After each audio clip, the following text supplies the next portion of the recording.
Today, we're going to do a little orange balsamic roasted beets. Look at these beautiful beets. Aren't they amazing? Fresh from the garden beets.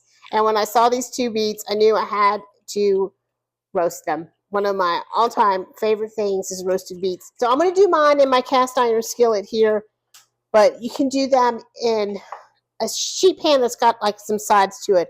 I wouldn't recommend glass. I'd worry about glass shattering. And you're going to cut your beets about an inch. And I also have this just on low heat warming up. I don't want to throw that cold cast iron in that hot oven. I want to warm it up. You can also throw it in the oven as you warm it up, and I've got that oven on 425 degrees. So I'm going to toss my beets. I'm going to do dill because I actually happen to have some fresh dill here. Dill or thyme, either one. A good tablespoon of chopped fresh dill or thyme. Half a teaspoon kosher salt, a quarter teaspoon fresh cracked pepper. And then about 2 tablespoons of avocado oil. And I'm just going to get in here with my hands. I want everything really well coated. And then I'm just going to lay these all out flat, give them their own space in my skillet. So anything that's left in your bowl, make sure you get that on top of your beets. 425, 35 minutes, flip halfway through. So while those beets are in the oven, let's get our roasting glaze ready. So I'm going to zest both of these oranges.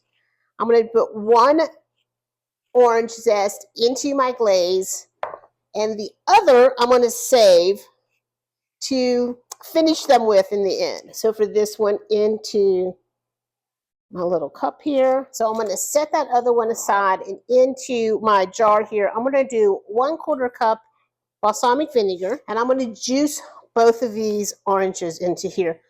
I'm really looking for at least a 1/2 cup of juice. If you felt like you were short on your juice, you just didn't have juicy enough oranges, you could make that difference up with a little chicken stock or even vegetable stock. I don't think I'm going to have that worry. These are so far looking really juicy. And then 2 tablespoons of honey. And as you can see, I got well more than a 1/2 cup. All right, so we're up on about that 35-minute mark. They're almost done. I'm going to give them one more flip. I just really want to check and make sure they're not getting too overly brown. That beautiful glaze that we made, I'm going to pour this all over them. I'm going back into my oven for another 15 minutes. I'm not going to lie. I'm pretty excited about this. Ooh, that looks so good. So this is just really hot here. Oh, look at that. And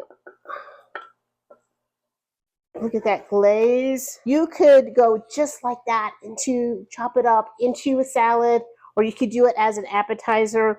So you could stack them up on the different ways to finish. Goat cheese, feta cheese, blue cheese, ricotta cheese. I'm going to go with some goat cheese here. And then I have some pistachios. And of course we have some of that orange zest that we didn't use. How impressive would that be for an appetizer? I'm hearing this sizzle on this skillet and thinking, this is probably too hot to put in your mouth, Gary. So delicious. Oh, this makes my heart sing. So delicious. So if you got some beets, or you should just go get some beets and make these beautiful roasted beets. Honey, balsamic, orange. It's just delicious. Thanks for being here, y'all. I'll see you later.